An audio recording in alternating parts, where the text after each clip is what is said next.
From within the admin portal, miscellaneous audit, FileCloud provides the capability of viewing every single action done by any user on the system through the audit log.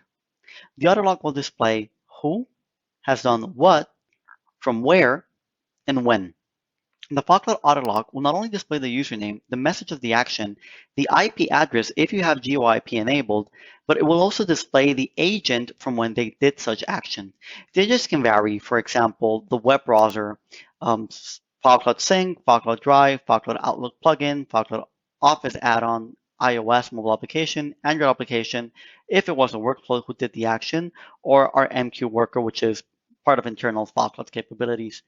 From the audit log, you can filter the operations or actions done through this filter right here. You can select, I want to see all of the actions for files that were deleted, right? And you can see the user, what did they delete it, what time and date and everything. Let's say you want to see, for example, if a file was uploaded. You can see who uploaded, what did they upload, and the size of the file.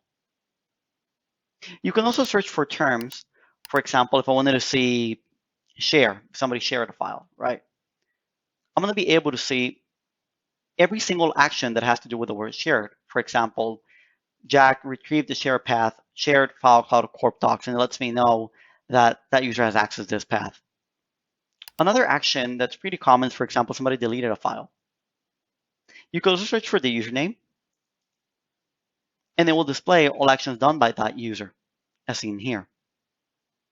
You could also filter by the agent who did the action. Maybe I want only to see the actions done through the web browser, right?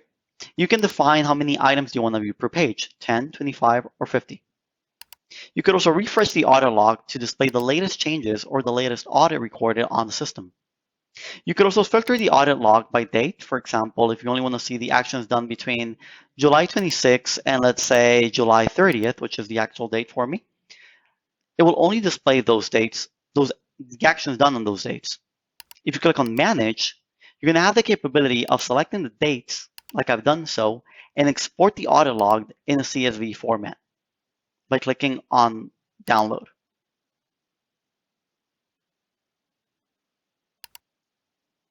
Once done, you can simply close that window.